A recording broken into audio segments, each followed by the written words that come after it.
이 이야기가 마음에 드신다면 구독과 좋아요 버튼을 눌러주세요. 여러분의 작은 관심이 더 좋은 이야기를 만드는 큰 힘이 됩니다. 사람들은 그 여자를 손가락질했습니다. 남편이 살아있는데 낯선 남자를 집에 들였으니까요. 하지만 아무도 몰랐습니다. 그 여자가 왜 그런 선택을 할 수밖에 없었는지, 그리고 그 선택이 얼마나 무서운 진실을 품고 있었는지. 이 이야기는 조선시대 말 경상도 어느 산골 마을에서 시작됩니다. 그곳에 박씨성을 가진 여인이 살았습니다. 25에 시집을 왔는데 남편은 김진사라는 양반집 둘째 아들이었습니다. 집안은 몰락했어도 체면은 남아있던 그런 집안이었지요. 박씨는 착했습니다.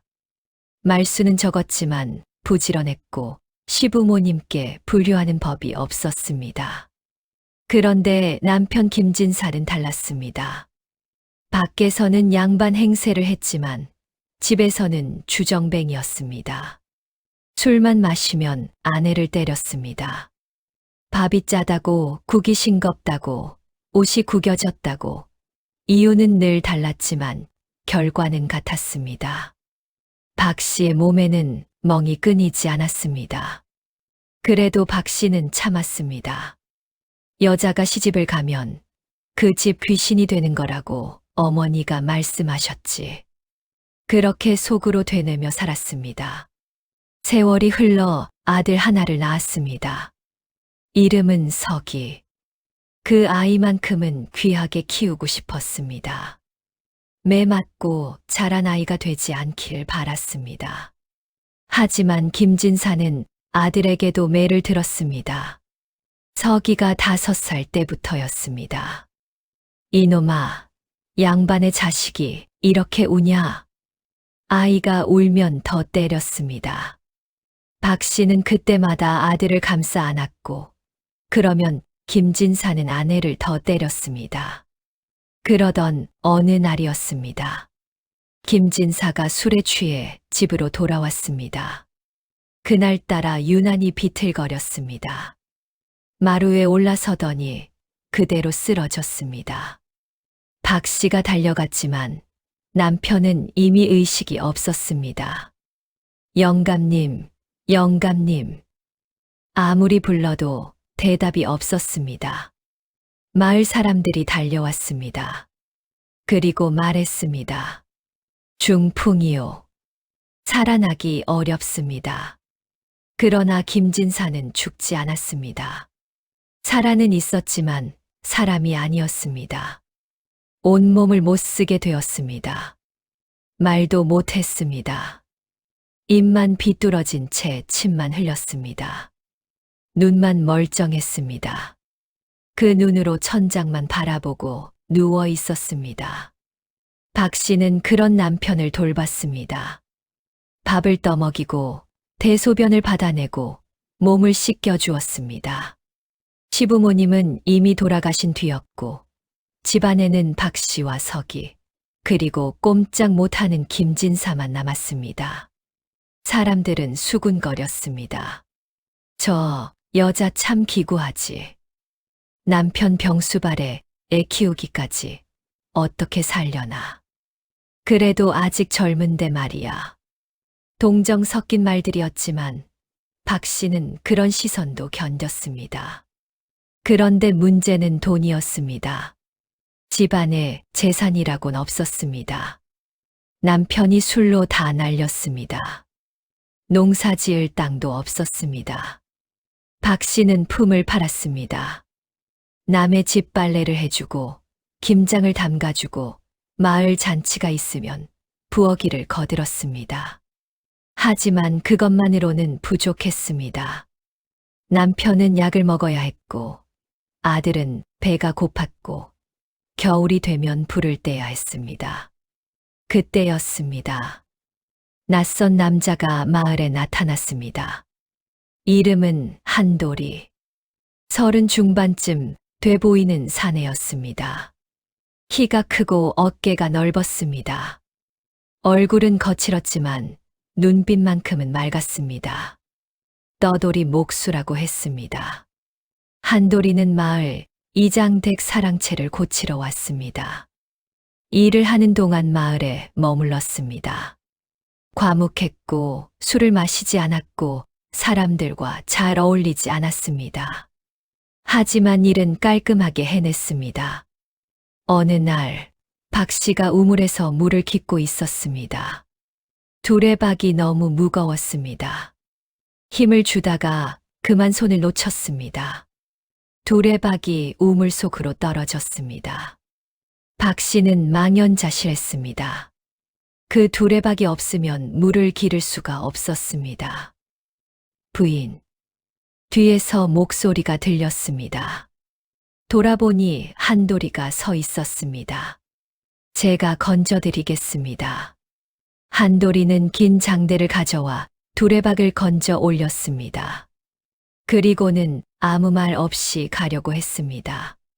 고맙습니다. 박 씨가 말했습니다. 한돌이는 고개만 끄덕이고 떠났습니다. 그게 시작이었습니다. 며칠 뒤 박 씨의 집 처마가 무너졌습니다. 비가 온 뒤였습니다.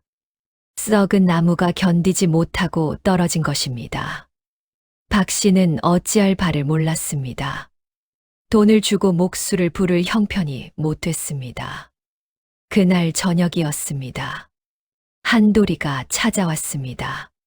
제가 고쳐드리겠습니다. 돈이 없습니다. 박 씨가 말했습니다. 돈은 안 받습니다. 그냥 지나가다 봤습니다. 한돌이는 그렇게 말하고는 다음 날부터 처마를 고쳤습니다. 사흘 만에 깨끗하게 고쳐졌습니다. 박 씨는 감사의 표시로 밥이라도 대접하고 싶었습니다. 들어오십시오. 변변치 않지만 진지라도 드시고 가십시오. 한돌이는 사양했지만 박 씨가 간곡히 청했습니다. 한돌이는 마루 끝에 앉아 밥을 먹었습니다. 그때였습니다. 안방에서 소리가 들렸습니다. 침 넘기는 소리, 몸부림 같은 소리. 한돌이가 물었습니다. 누가 계십니까? 남편입니다. 중풍으로 누워 계십니다. 박 씨의 목소리는 낮았습니다. 한돌이는 더 묻지 않았습니다. 밥을 다 먹고는 조용히 일어섰습니다. 맛있었습니다. 수고하십시오. 그리고 떠났습니다. 그런데 이상한 일이 생겼습니다. 그 뒤로도 한돌이가 자주 왔습니다. 집 뒤편 담이 무너지면 고쳐주고, 부엌 가궁이가 막히면 뚫어주고, 장독대 덮개가 날아가면 다시 만들어 주었습니다. 왜 이러십니까? 박 씨가 물었습니다. 그냥입니다. 한돌이는 그 말밖에 하지 않았습니다. 그러던 어느 날이었습니다. 박 씨의 아들 서기가 넘어져 다리를 다쳤습니다. 피가 났습니다. 박 씨는 당황했습니다. 그때 마침 한돌이가 지나가다 보았습니다. 제가 데려가겠습니다. 한돌이는 서기를 업고 마을 의원에게 데려갔습니다. 상처를 치료하고 약까지 지어왔습니다. 약값은 한돌이가 냈습니다. 그날 이후 서기는 한돌이를 따랐습니다. 아저씨, 저것 좀 보세요. 아저씨, 이거 어떻게 만드는 거예요? 한돌이는 성가셔하지 않았습니다. 아이의 질문에 하나하나 답해 주었습니다. 나무 깎는 법도 가르쳐 주고 새끼 꼬는 법도 알려주었습니다. 박 씨는 고마웠습니다. 그러나 동시에 불안했습니다. 사람들의 시선이 느껴졌습니다. 저 여자 남편 살아있는데 저게 뭐 하는 짓인가? 떠돌이 목수랑 무슨 짓을 하는 건지. 불쌍하다고 생각했는데 이제 보니 그게 아니네. 소문은 빠르게 퍼졌습니다. 박 씨는 억울했습니다. 한돌이는 그저 도와준 것뿐이었습니다. 아무 잘못도 없었습니다. 하지만 입을 열면 변명이 될 것 같았습니다. 그래서 아무 말도 하지 않았습니다. 그런데 한돌이가 말했습니다. 제가 이 집에 머물겠습니다. 박 씨는 깜짝 놀랐습니다. 그게 무슨 말씀입니까? 사랑채를 고치고 있습니다. 그곳에 머물겠습니다. 사람들 말이 많은 건 압니다. 하지만 이 집은 일손이 필요합니다. 제가 돕겠습니다. 안 됩니다.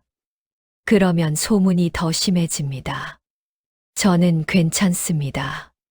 한돌이의 목소리는 단호했습니다. 부인께서 괜찮으시다면 저는 이 집에 머물겠습니다. 박 씨는 말을 잊지 못했습니다. 정말로 일손이 필요했습니다. 남편을 돌보고 아이를 키우고 돈을 벌어야 하는 일이 너무 버거웠습니다. 하지만 사람들 말이 무서웠습니다. 그런데 한돌이는 이미 결정한 듯 보였습니다. 제가 할 수 있는 일이 있으면 하겠습니다. 대가는 바라지 않습니다. 그렇게 해서 한돌이는 박 씨의 집 사랑채에 머물게 되었습니다.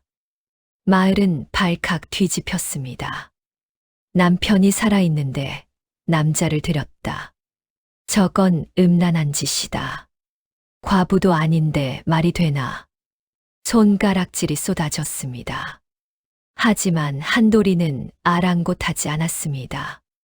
새벽부터 일어나 장작을 패고 마당을 쓸고 집안 곳곳을 손봤습니다. 낮에는 마을 사람들의 일을 도와주며 돈을 벌었습니다. 저녁이면 돌아와서 서기와 놀아주었습니다. 박 씨는 그런 한돌이를 보며 생각했습니다. 왜 이러시는 걸까? 한돌이는 젊었습니다. 장가도 가지 않았습니다.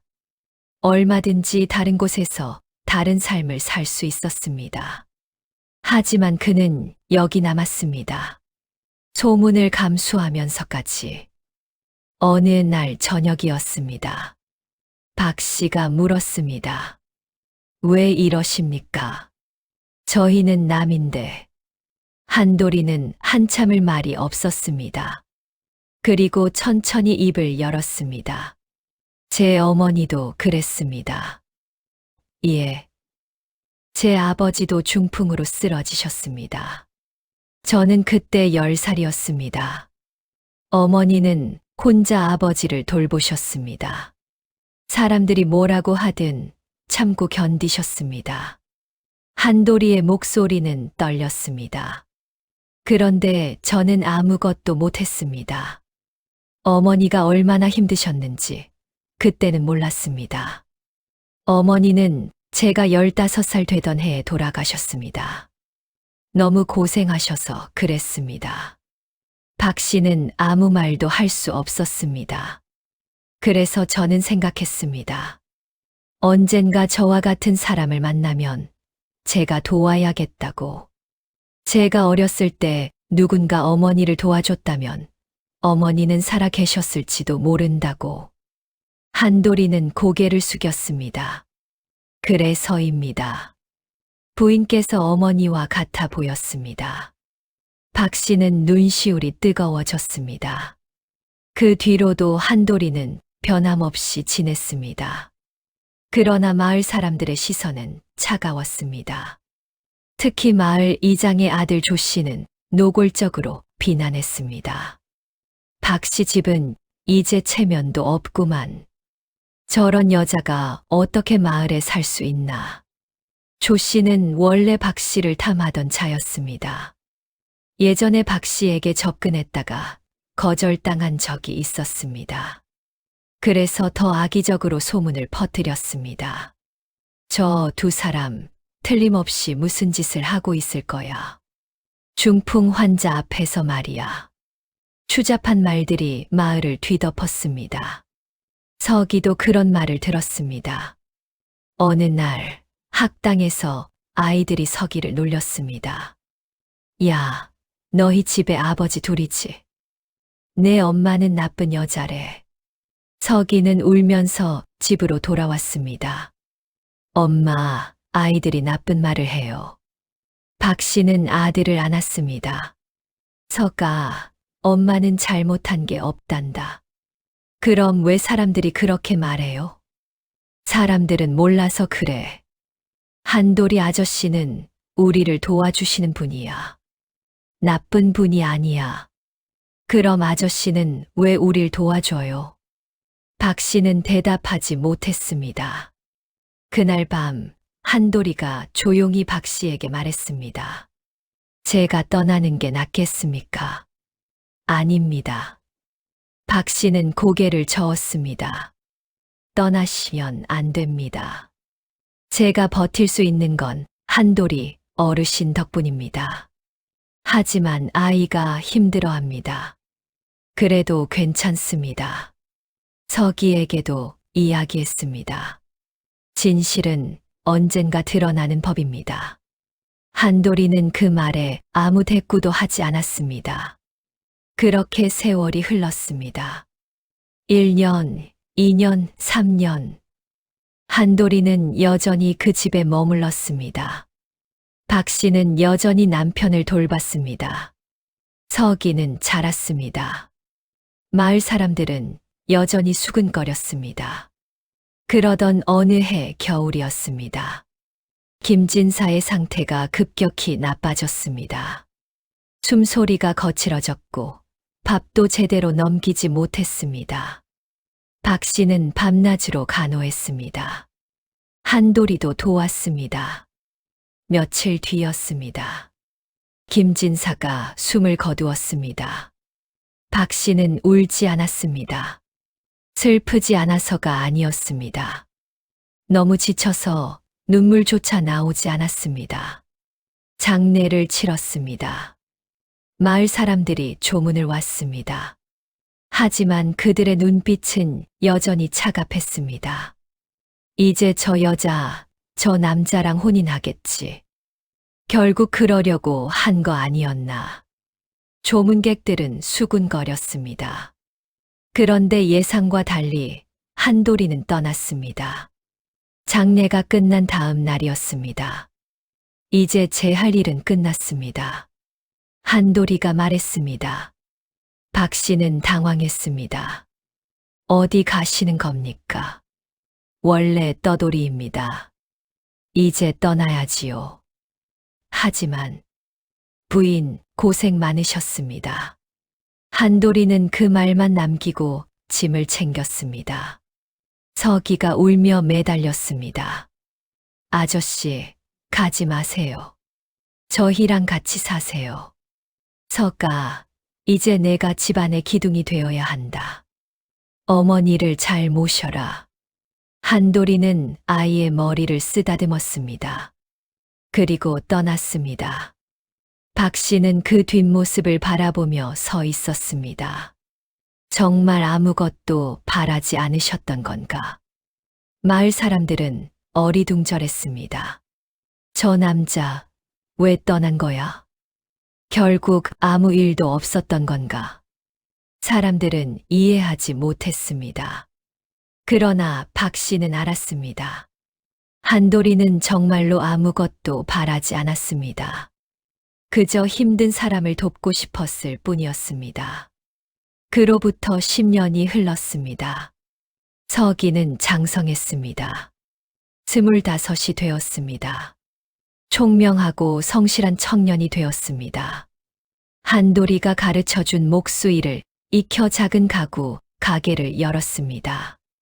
박 씨는 홀로 살았습니다. 이제는 마을 사람들도 더 이상 손가락질하지 않았습니다. 세월이 지나니 모든 게 잠잠해졌습니다. 어느 날이었습니다. 서기가 급하게 집으로 돌아왔습니다. 어머니, 큰일 났습니다. 왜 그러느냐? 저 한돌이 아저씨를 찾았습니다. 박 씨의 가슴이 철렁했습니다. 어디서? 옆마을 주막입니다. 쓰러져 계십니다. 병이 깊으신 것 같습니다. 박 씨는 달려갔습니다. 주막 구석에 한돌이가 누워 있었습니다. 얼굴은 핏기가 없었고 숨소리는 가늘었습니다. 10년 전보다 훨씬 늙어 보였습니다. 한돌이 어르신, 박 씨가 부르자 한돌이는 희미하게 눈을 떴습니다. 부인, 왜 이렇게 되셨습니까? 왜 연락도 하지 않으셨습니까? 괜찮습니다. 저는 원래 이렇게 살던 사람입니다. 한돌이는 기침을 했습니다. 폐병입니다. 옆에서 주막 주인이 말했습니다. 오래 앓으셨습니다. 일도 못 하시고 그냥 여기 누워 계십니다. 돈도 없으십니다. 박 씨는 눈물이 났습니다. 왜 저희에게 오지 않으셨습니까? 왜 혼자 이렇게 계셨습니까? 폐를 끼치고 싶지 않았습니다. 무슨 폐입니까? 저희가 얼마나 신세를 졌는데요. 박 씨는 한돌이를 자신의 집으로 데려갔습니다. 서기도 함께 업고 왔습니다. 어머니, 우리가 이제 아저씨를 모셔야 합니다. 그래야지. 한돌이는 박 씨의 집 사랑채에 누웠습니다. 10년 만에 돌아온 곳이었습니다. 박 씨는 정성껏 간호했습니다. 약을 다리고 죽을 끓이고 몸을 씻겨 주었습니다. 서기도 틈틈이 돌봤습니다. 마을 사람들은 다시 수군거렸습니다. 또 저 남자를 들였네. 정말 무슨 사이인 거야? 하지만 이번엔 달랐습니다. 조 씨가 나섰습니다. 10년 전 악의적으로 소문을 퍼뜨렸던 그 사람이었습니다. 입 닥치시오. 조 씨가 말했습니다. 저분은 은인이요. 박 씨 집을 도왔던 분이요. 우리가 그걸 몰랐을 뿐이요. 무슨 소리요? 내가 10년 전에 잘못 봤소. 그때 박 씨 댁과 한돌이 사이에는 아무 일도 없었소. 나도 나중에 알았소. 사람들은 놀랐습니다. 어떻게 알았소? 한돌이가 떠난 뒤 우연히 한돌이를 다른 마을에서 봤소. 그곳에서도 똑같이 어려운 집을 돕고 있더이다. 과부 집이었소. 그 집 아이들 밥을 먹이고 지붕을 고쳐주고 있었소. 역시 아무 대가도 받지 않고. 조 씨는 고개를 숙였습니다. 나는 그때 깨달았소. 한돌이라는 사람이 어떤 사람인지, 그리고 내가 얼마나 더러운 마음으로 그 사람을 봤는지. 사람들은 숙연해졌습니다. 그러니 이제라도 박 씨 댁을 도웁시다. 한돌이를 돕는 게 우리가 할 일 아니겠소. 마을 사람들이 변했습니다. 누군가는 약재를 가져왔고 누군가는 쌀을 보냈습니다. 아이들은 사랑채 앞에서 조용히 놀았습니다. 한돌이는 그런 모습을 보며 미소 지었습니다. 부인 고맙습니다. 제가 고맙습니다. 어르신 덕분에 저는 버텼습니다. 석이 잘 컸습니다. 네, 어르신. 덕분입니다. 한돌이는 천천히 고개를 끄덕였습니다. 제 어머니께 이제 떳떳합니다. 그렇게 며칠이 지났습니다. 한돌이의 상태는 나아지지 않았습니다. 오히려 점점 더 약해졌습니다. 어느 날 저녁이었습니다. 한돌이가 박 씨를 불렀습니다. 부인 제 짐 속에 보자기가 하나 있습니다. 예. 그걸 꺼내 주십시오. 박 씨는 한돌이의 낡은 보따리를 열었습니다. 그 안에 낡은 무명 보자기가 있었습니다. 펼쳐보니 편지 한 장이 들어 있었습니다. 읽어 보십시오. 박 씨는 떨리는 손으로 편지를 펼쳤습니다. 그리고 읽기 시작했습니다. 아들 돌아, 이 편지를 읽을 때면 어미는 이미 세상에 없을 것이다. 박 씨의 목소리가 떨렸습니다. 어미는 내게 미안하구나. 제대로 밥 한 끼 먹이지 못했고 따뜻한 옷 한 벌 해주지 못했다. 너를 키우느라 어미는 늘 모자랐구나. 박 씨는 눈물이 흘렀습니다. 하지만 한 가지만은 기억해다오.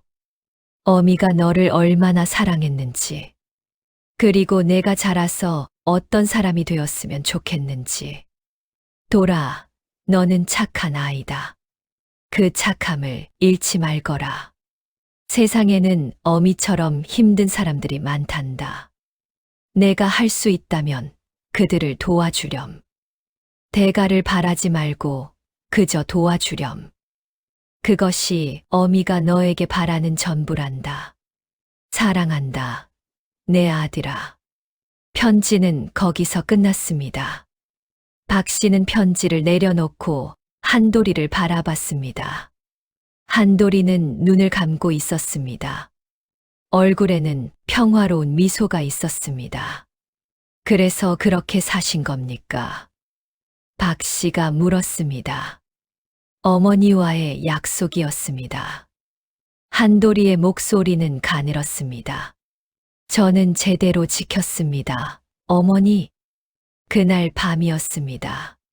한돌이는 조용히 눈을 감았습니다. 고통스러워하지 않았습니다. 편안한 얼굴이었습니다.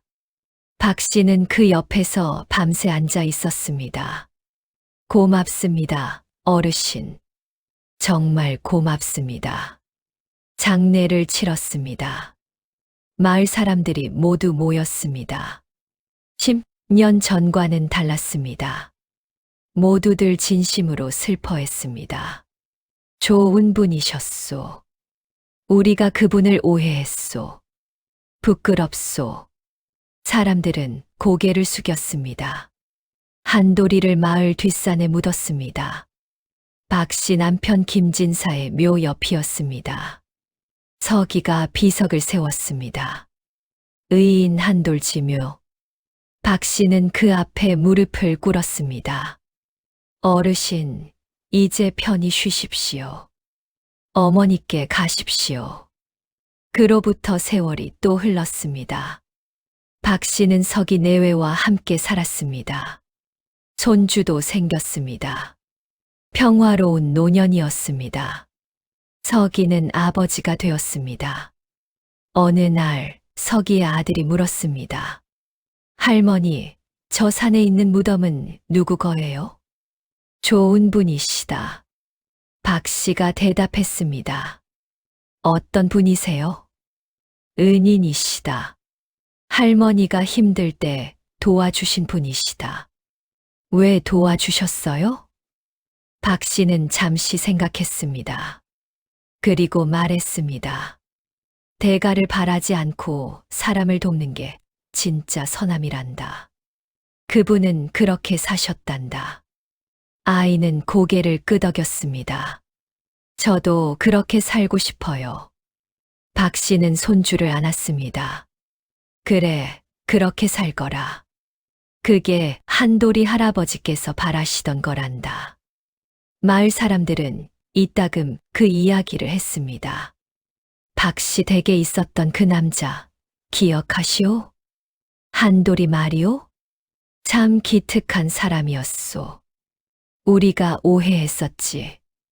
부끄러운 일이오. 세월이 흐를수록 한돌이의 이야기는 더 널리 퍼졌습니다.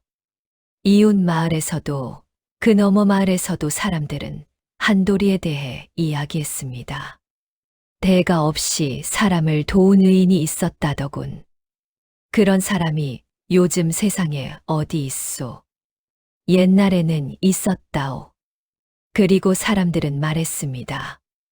우리도 그렇게 살아야 하지 않겠소.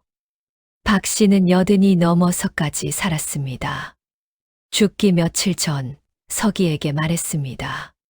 서가, 내가 죽거든 한돌이 어르신 옆에 묻어다오. 예, 어머니. 그분 덕분에 우리가 살았다. 은혜를 잊으면 안 된다. 알겠습니다. 박 씨는 눈을 감았습니다. 그리고 조용히 숨을 거두었습니다. 서기는 어머니의 유언대로 했습니다. 박 씨를 한도리의 묘 옆에 묻었습니다. 그렇게 두 사람은 나란히 누웠습니다. 살아서는 오해를 받았지만 죽어서는 이해받은 사람들이었습니다. 마을 사람들은 그 묘를 지날 때마다 고개를 숙였습니다. 좋은 분들이셨지. 우리가 몰라봤지. 사람 일이라는 게 참 묘하오. 세월은 모든 것을 바꿨습니다. 오해는 진실로 바뀌었고 손가락질은 존경으로 바뀌었습니다. 서기는 아버지가 되고 할아버지가 되었습니다. 그는 자식들에게, 손주들에게 늘 이야기했습니다. 한돌이 할아버지처럼 살아라. 대가를 바라지 말고 사람을 도와라. 할아버지는 왜 그렇게 사셨어요? 손주들이 물으면 서기는 대답했습니다. 할아버지의 어머니가 그렇게 가르쳤단다. 그리고 할아버지는 그 가르침을 지키셨단다. 어려운 일 아니에요? 어렵지. 하지만 그게 진짜 사람이 사는 길이란다. 세월이 흐르고 흘렀습니다. 그 마을에는 한도리의 이야기가 전설처럼 남았습니다. 옛날에 의인이 한 분 계셨다더라. 남의 집 일을 대가 없이 도왔다더라. 세상 사람들이 오해했지만 끝까지 선하게 사셨다더라. 아이들은 그 이야기를 들으며 자랐습니다. 그리고 생각했습니다. 나도 저런 사람이 되고 싶다. 어른들도 그 이야기를 들으며 반성했습니다. 나는 남을 함부로 판단하지 않았던가. 그렇게 한도리의 삶은 많은 사람들의 마음에 씨앗을 남겼습니다. 선함의 씨앗이었습니다. 대가 없는 사랑의 씨앗이었습니다. 그리고 그 씨앗은 조용히 천천히 자라났습니다. 세상은 여전히 각박했습니다. 사람들은 여전히 서로를 의심했습니다. 하지만 그 마을만큼은 조금 달랐습니다. 누군가 어려우면 돕는 사람이 있었습니다. 대가를 바라지 않고 그냥 돕는 사람이 있었습니다. 한돌이 어르신이 그러셨으니까 그 말 한마디면 충분했습니다. 박 씨의 증손자가 어른이 되었을 때였습니다. 그는 마을을 떠나 도시로 갔습니다. 거기서 많은 것을 배웠습니다. 그리고 어느 날 어려운 사람을 만났습니다. 과부였습니다. 아이 셋을 키우고 있었습니다. 그는 그 집을 도왔습니다. 사람들이 물었습니다. 왜 저 집을 돕니까? 남인데. 그는 대답했습니다. 제 고향의 의인이 한 분 계셨습니다. 그분이 그렇게 사셨습니다. 사람들은 고개를 갸우뚱했습니다. 그게 무슨 이유가 됩니까? 충분한 이유입니다. 그는 그렇게 말하고는 계속 그 집을 도왔습니다. 그러자 신기한 일이 생겼습니다. 한 사람이 또 도왔습니다. 그러자 또 한 사람이 도왔습니다. 사람들은 깨달았습니다. 아, 저렇게 사는 것도 괜찮구나. 한도리의 선함은 그렇게 퍼져나갔습니다. 한 사람에서 10사람으로, 10사람에서 100사람으로. 그는 이미 죽었지만 그의 삶은 살아 있었습니다. 사람들의 마음 속에서, 행동 속에서 살아 움직였습니다. 그리고 그것이야말로 진짜 불멸이었습니다. 박 씨의 집은 대대로 이어졌습니다. 그 집안 사람들은 늘 말했습니다. 우리는 한도리 할아버지의 은혜를 잊지 않는다. 명절 때마다 묘에 찾아가 절을 했습니다. 제사도 지냈습니다. 혈육은 아니었지만 혈육보다 더 소중한 분이었습니다. 어느 해 추석이었습니다. 박 씨의 오대손이 묘 앞에 섰습니다. 할아버지, 저는 이제 의사가 되었습니다. 그는 말했습니다. 가난한 사람들을 치료하려고 합니다. 돈을 받지 않고 치료하려고 합니다. 할아버지처럼 살고 싶습니다. 바람이 불었습니다. 나무잎이 흔들렸습니다. 마치 대답하는 것 같았습니다. 그래, 그렇게 살 거라. 사람들은 살다 보면 묻습니다. 어떻게 사는 게 잘 사는 걸까? 무엇을 위해 사는 걸까? 한도리는 그 답을 보여줬습니다. 말이 아니라 삶으로 보여줬습니다. 대가를 바라지 않는 선함, 조건 없는 도움, 오해받아도 흔들리지 않는 마음. 그것이 한도리가 살아간 방식이었습니다. 그리고 그 방식은 옳았습니다. 10년이 지나서야 사람들은 깨달았습니다. 하지만 늦은 깨달음이라도 깨달음이었습니다. 한도리는 원망하지 않았을 것입니다. 사람들이 이제라도 알아줘서 다행이다. 그렇게 생각했을 것입니다. 그게 그의 마음이었습니다. 마을 어귀에 비석이 하나 세워졌습니다. 후손들이 세운 것이었습니다. 의인 한도를 기리며 그 아래 이렇게 적혀 있었습니다. 대가 없이 사람을 도우니 오해받아도 흔들리지 않으니 어머니와의 약속을 지킨 이곳에 잠들다. 지나가는 사람들이 그 비석을 보았습니다. 저게 무슨 뜻이오? 옛날에 의인이 한 분 계셨다오. 어떤 분이셨소? 이야기가 길지요. 그리고 사람들은 한도리의 이야기를 들려주었습니다. 듣는 사람들은 감동했습니다. 세상에 저런 사람도 있었구려.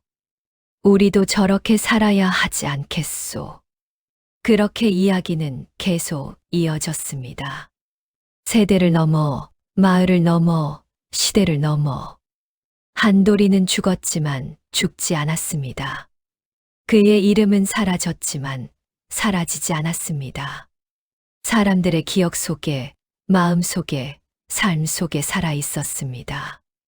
그리고 그것이야말로 진짜 영원이었습니다. 세월이 아무리 흘러도 변하지 않는 것. 선함은 결국 빛을 본다는 것. 오해는 언젠가 풀린다는 것. 진실은 결국 드러난다는 것. 한도리의 삶이 증명했습니다. 박 씨의 삶도 증명했습니다. 그들은 억울했습니다. 손가락질 받았습니다. 오해받았습니다. 하지만 끝까지 바르게 살았습니다. 그리고 결국 하늘은 보고 있었습니다. 사람들도 결국 알게 되었습니다. 그들이 얼마나 고귀한 사람들이었는지. 지금도 그 마을 사람들은 말합니다. 한도리 어르신 같은 분이 또 나올까요? 글쎄, 요즘 세상에 그런 분이 어디 있겠소. 하지만 우리라도 조금씩 닮아가야 하지 않겠소. 그래야지요. 그렇게 사람들은 조금씩 변해갑니다. 한도리를 닮아가려고 합니다. 완벽하지는 않아도 조금씩이라도 닮아가려고 합니다. 그리고 그것만으로도 충분합니다. 한도리가 바랐던 건 그것뿐이었을 테니까요. 사람들이 조금 더 선해지는 것, 조금 더 서로를 도우며 사는 것. 그것만으로도 한도리는 기뻐했을 것입니다. 박 씨도 마찬가지였을 것입니다. 그들은 평범한 사람들이었습니다. 특별한 재주가 있었던 것도 아니고 많은 돈이 있었던 것도 아니었습니다. 하지만 그들에게는 한 가지가 있었습니다. 흔들리지 않는 선함이었습니다. 그리고 그것이 그들을 특별하게 만들었습니다. 세상은 여전히 어렵습니다. 사람들은 여전히 서로를 의심합니다. 하지만 한도리 같은 사람이 있었다는 것, 박 씨 같은 사람이 있었다는 것, 그것만으로도 세상은 조금 더 살만한 곳이 됩니다. 그리고 우리도 그렇게 살 수 있다는 것, 그것을 기억하는 것만으로도 힘이 됩니다. 사람 일이라는 게 참 묘합니다. 누가 알았겠습니까? 남편 몰래 남자를 들인 것처럼 보였던 일이 사실은 가장 고귀한 선행이었다는 것을. 10년이 지나서야 진실이 밝혀졌다는 것을. 그리고 그 진실이 수백 년 동안 사람들의 마음을 움직인다는 것을. 결국 하늘은 보고 있었습니다. 사람들도 결국 알게 되었습니다. 늦었지만 알게 된 것만으로도 다행이었습니다. 그리고 그 깨달음이 대대로 이어졌습니다. 한돌이의 어머니가 아들에게 남긴 말. 대가를 바라지 말고 그저 도와주렴. 한돌이가 그 말을 지켰습니다. 박 씨가 그 마음을 이어받았습니다. 서기가 그 뜻을 기억했습니다. 그리고 그 후손들이 계속 그렇게 살아가고 있습니다. 그것이야말로 진짜 유산입니다. 돈이나 땅이 아니라 삶의 방식을 물려주는 것. 선함을 대대로 이어가는 것. 그것이 한돌이가 남긴 가장 큰 유산이었습니다. 지금도 그 마을을 찾아가면 볼 수 있습니다. 뒷산에 나란히 누운 세 개의 묘. 김진사, 박씨, 한돌이. 살아서는 복잡한 관계였지만 죽어서는 평화롭게 누워 있습니다. 그리고 그 앞에는 늘 누군가 찾아와 절을 합니다. 후손들도 마을 사람들도 지나가는 나그네도 그들은 고개를 숙이며 생각합니다. 나도 저렇게 살 수 있을까? 나도 저렇게 선하게 살 수 있을까? 완벽하게는 못하더라도 조금이라도 닮아갈 수 있을까?